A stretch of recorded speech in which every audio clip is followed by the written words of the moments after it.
Directorate of vocational education and training Maharashtra state यांची centralize online IT admission process सुरू झालेली आहे. या प्रक्रियेमध्ये ऑनलाईन अर्ज कसा करावा त्याचं डेमॉन्स्ट्रेशन आपण दाखवणार आहोत. त्यासाठीची वेबसाईट जी आहे ती आहे https://admissions.dvet.gov.in. तर प्रत्यक्षात आपण अर्ज भरून बघूया. 10वीचा रिझल्ट लागलेला आहे, त्यामुळे तुमच्याकडे सीट नंबर्स, तुमचे मार्क्स असणं आवश्यक आहे. अर्ज भरताना काही महत्त्वाच्या सूचना. प्रायमरी मोबाईल नंबर तुम्ही जेव्हा अर्ज भरताना देणार आहात तो काळजीपूर्वक भरावा. हा मोबाईल नंबर विद्यार्थ्यांच्या पुढील शैक्षणिक वर्षाकरता उपयोगात आणायचा असल्यामुळे त्यात पुढे बदल करू नये.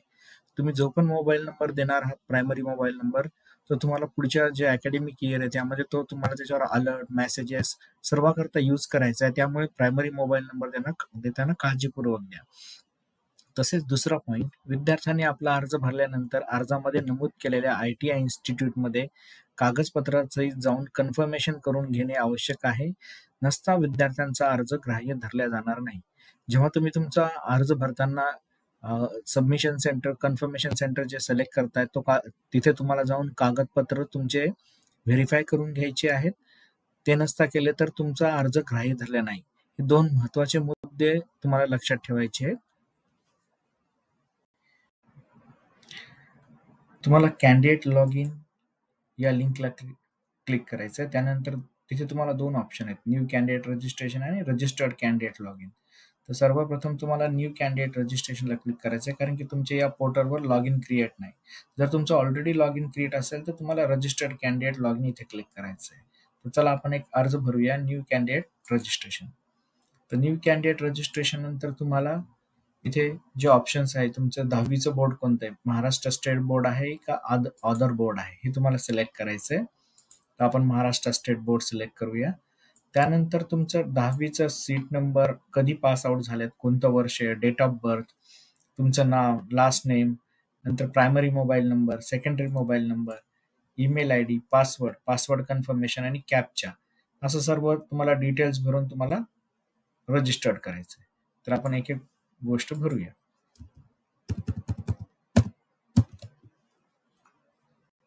त्यानंतर तुमचं passing year, month of passing, date of birth,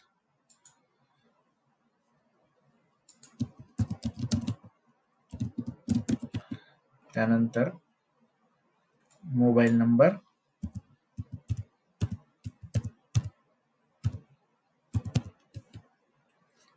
mobile number verify करायचा आहे तुम्हाला, कारण की हा जो मोबाईल नंबर दिलेला आहे तुम्हाला पूर्ण ऍडमिशन प्रोसेसमध्ये यूज करायचा आहे. तर जो मोबाईल नंबर टाकणार आहात तो केअरफुली यूज करा, केअरफुली एंटर करा, व्हेरीफाय करून घ्या. तो तुम्हाला तुमच्या मोबाईलवर OTP येईल. OTP टाकल्यानंतर तो मेसेज येईल असा की सक्सेसफुली व्हेरीफाईड. त्यानंतर सेकंडरी मोबाईल नंबर तुमच्याकडे असेल तर टाका, ईमेल टाका,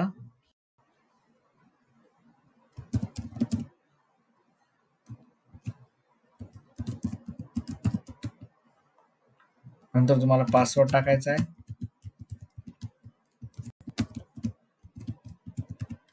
पासवर्ड कन्फर्म करायचा आहे आणि कॅप्चा टाकायचा आहे आणि रजिस्टर या बटनवर क्लिक करायचं आहे. पासवर्ड जो पण टाकणार आहात तो तुम्ही नोंद करून घ्या, म्हणजे तुम्हाला पुढे चालून त्याचा उपयोग करता येईल. तर आता तुमचा रजिस्ट्रेशन नंबर आलेला आहे. रजिस्ट्रेशन नंबर तुम्हाला जतन करून ठेवायचा आहे. ओके, तुम्हाला आता हा रजिस्ट्रेशन नंबर पूर्ण ऍडमिशन प्रोसेससाठी यूज करायचा आहे. आता तुम्हाला हा रजिस्ट्रेशन नंबर वापरून तुम्हाला लॉग इन करायचं आहे परत. ओके,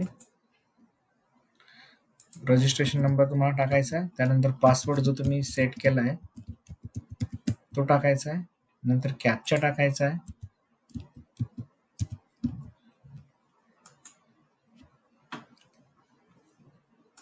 आता तुम्हाला इथे एक मेसेज आला आहे, candidate application status, application form status incomplete, application form fee status, application form not paid, application form confirmation status pending for verification, and option form status pending असा तुम्हाला हे स्टेटसवर तुम्हाला डिटेल दिसेल. त्यानंतर तुम्हाला ऍडमिशन ऍक्टिव्हिटीज या लिंकवर क्लिक करायचं आहे, इथं दिलेलं आहे, आणि त्याच्यावर आपला जो फॉर्म आहे तो आता पूर्ण करायचा आहे. तर ऍप्लिकेशन फॉर्मवर क्लिक करायचं आहे. इथे तुम्हाला इन्स्ट्रक्शन्स दिलेत ते काळजीपूर्वक वाचा. उमेदवारास प्रवेश अर्ज भरतेवेळी कोणतेही दस्तावेज कागदपत्र अपलोड करायची आवश्यकता नाही. 2 नंबर, प्रवेश अर्जातील सर्व माहिती भरल्यानंतर उमेदवाराने प्रवेश अर्ज शुल्क ऑनलाईन पेमेंट गेटवेच्या माध्यमातून भरावे. 3 नंबर, प्रवेश अर्ज पूर्ण झाल्यानंतर उमेदवाराने प्रवेश अर्ज निश्चित करण्यासाठी नजीकच्या शासकीय अथवा खाजगी औद्योगिक प्रशिक्षण संस्थेस भेट द्यावी. 4 नंबर, प्रवेश अर्ज निश्चित करण्यासाठी उमेदवाराने प्रवेश अर्जातील माहिती पुष्ट करणे व मूळ दस्तावेज कागदपत्रे औद्योगिक प्रशिक्षण संस्थेत तपासणीसाठी सादर करावे. प्रवेशासाठी आवश्यक दस्तावेज कागदपत्राची यादी प्रवेश संकेतस्थळावर डाउनलोड या मथळ्याखाली तसेच माहिती पुस्तिकेत उपलब्ध करून दिलेली आहे. संबंधित संस्था अर्जातील माहिती तपासतील व आवश्यक असल्यास उमेदवारांनी भरलेली माहिती सादर केलेला दस्तावेज दुरुस्त करण्याचे निर्देश देतील.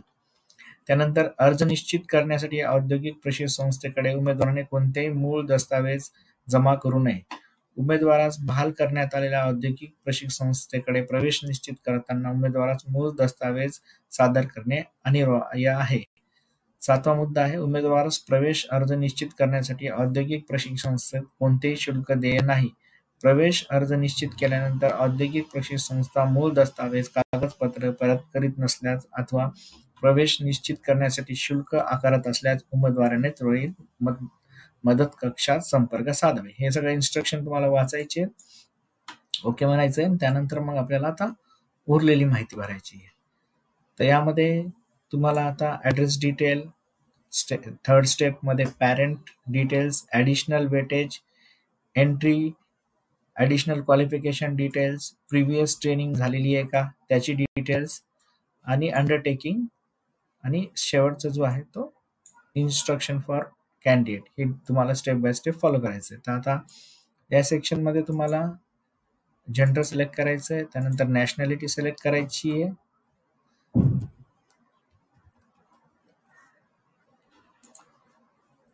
नंतर मदर टंग सिलेक्ट करायची आहे, रिलिजन तुमचा जो आहे तो सिलेक्ट करायचा आहे, कॅटेगरी, कास्ट, ओके. हे करून तुम्हाला सर्व माहिती भरून तुम्हाला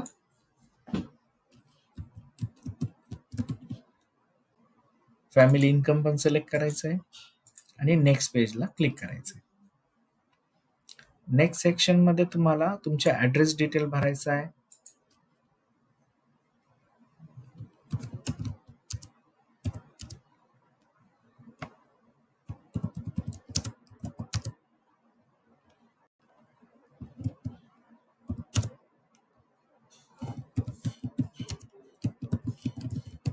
ऍड्रेस डिटेल भरा, डिटेल ऍड्रेस भरा, नंतर तुमचा जिल्हा सिलेक्ट करा,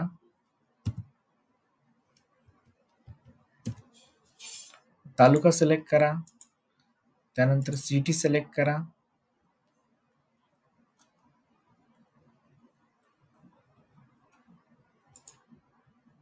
पिन कोड सिलेक्ट करा, आणि हे सर्व झाल्यानंतर नेक्स्ट पेज या सेक्शनला क्लिक करा. त्यानंतर जो नेक्स्ट सेक्शन येणार आहे त्यामध्ये पॅरेंट आणि गार्डियन्स डिटेल भरायचे आहे. तुम्ही अनाथ किंवा ऑर्फन आहात, येस असेल तर तुम्हाला इज ऑर्फन, नॉन संस्था बाह्य, असे 2 टाईपचे ऑर्फन कॅटेगरीज आहेत, ते तुम्हाला सिलेक्ट करायचं आहे. जर तुम्ही ऑर्फन नसाल तर नो म्हणा. त्यानंतर तुमच्याकडे पॅरेंटची डिटेल आहे की नाही, येस नो, जे तुम्हाला ऍप्लिकेबल असतील तर ते ऍक्टिव्ह होतील. त्यानंतर तुम्हाला पॅरेंटची डिटेल भरायची आहे.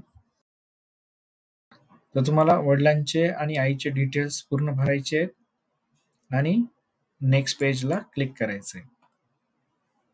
तर या सेक्शन मध्ये आपल्याला ऍडिशनल वेटेज नावाचं सेक्शन आहे. यामध्ये तुम्हाला डिफेन्स, कॅटेगरी डिटेल्स, तसेच डिसॅबिलिटी, असे वेगवेगळे ॲडिशनल मार्क्स आहेत ते तुम्हाला सिलेक्ट करायचं आहे.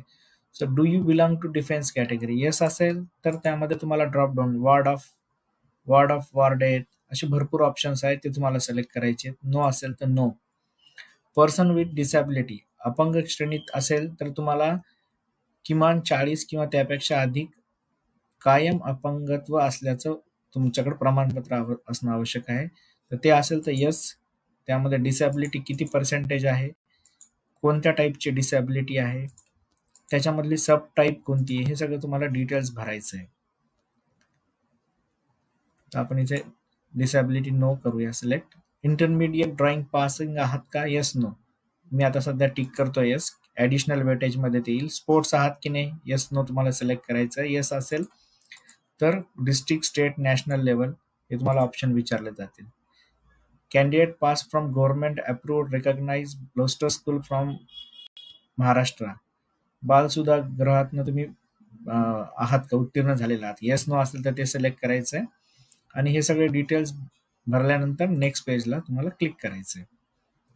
तर नेक्स्ट पेजमध्ये तुम्हाला क्वालिफिकेशन विचारलं जाईल. School located Maharashtra, other than Maharashtra, outside Maharashtra किंवा भारताबाहेर. तसेच डिस्ट्रिक्ट कोणता आहे, तालुका कोणता आहे. तालुका सिलेक्ट करायचा आहे. त्यानंतर तुम्हाला तुमचं स्कूलचं व्हिलेज सिलेक्ट करायचं आहे. Are you 10th SSC pass? Yes no. Yes. Have you taken technical subject on 10th? जर तुम्ही 10वीला टेक्निकल सब्जेक्ट घेतला असेल तर तुम्हाला ते सिलेक्ट करायचं आहे. Do you belongs to blind handicap श्रेणी? ते पण सिलेक्ट करायचं आहे. Have you pass 10th SSC with subject maths and science? Yes असेल तर येस, नो असेल तर नो. त्यानंतर तुम्हाला आता मार्क्स डिटेल भरायची आहे. जसं मराठीमध्ये 100 पैकी किती पडलेत तुम्हाला, हिंदीमध्ये किती पडलेत 100 पैकी, इंग्लिशमध्ये किती पडले 100 पैकी, हे तुम्हाला डिटेल्स इथे भरायचे आहेत. तर सर्व डिटेल्स तुम्हाला इथे भरायचे आहेत मार्क्सचे तुमच्या मार्कशीटनुसार. सायन्समध्ये किती पडलेत, सोशल सायन्समध्ये किती पडलेत मार्क, ते पण तुम्हाला भरायचं आहे. ओके. आणि इथे मी इंटरमिडिएट चित्रकलेचं सर्टिफिकेट येस म्हटलं होतं, त्यामुळे इथे ॲडिशनल 10 मार्क्स आले आणि त्याच्यानुसार हे माझं पर्सेंटेज तयार झाले आणि हे सगळं कॅल्क्युलेशन त्याचं त्या ह्याच्यानुसार झालेलं आहे. ओके.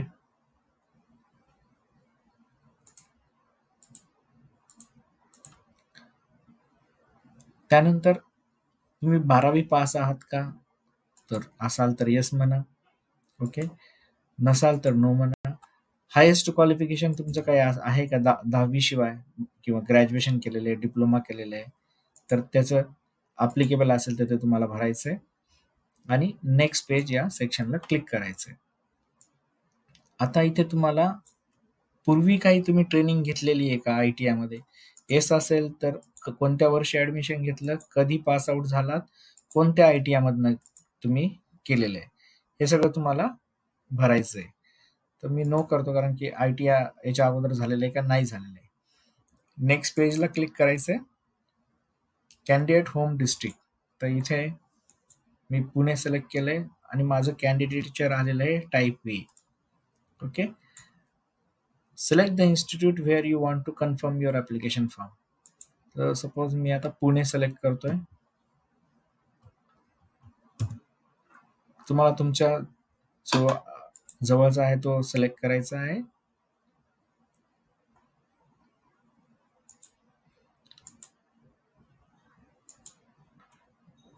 ज्या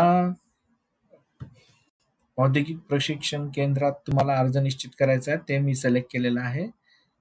यानंतरचे जे सर्व इन्स्ट्रक्शन्स दिलेले आहेत ते तुम्ही काळजीपूर्वक वाचा.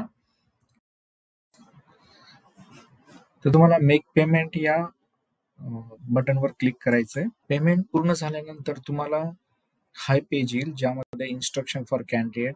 तर हे इन्स्ट्रक्शन्स तुम्हाला डिटेलमध्ये वाचायचे आहेत आणि तुम्हाला जो पेमेंट केल्यानंतरचा जो तुमचा अर्ज आहे तो इथे generate PDF and save in Marathi किंवा इंग्लिश असे 2 ऑप्शन आहेत, ते तुम्हाला क्लिक करायचे. त्यानंतर तुमचा अर्ज जो आहे तो अशा स्वरूपात तयार होईल आणि तो तुम्हाला सेव्ह करून ठेवायचा आहे पुढच्या प्रोसेससाठी. तर ही पूर्ण ऍडमिशन प्रोसेसची जी स्टेप बाय स्टेप माहिती मी सांगितलेली आहे. Okay, thank you very much for watching this video. धन्यवाद. Thank you.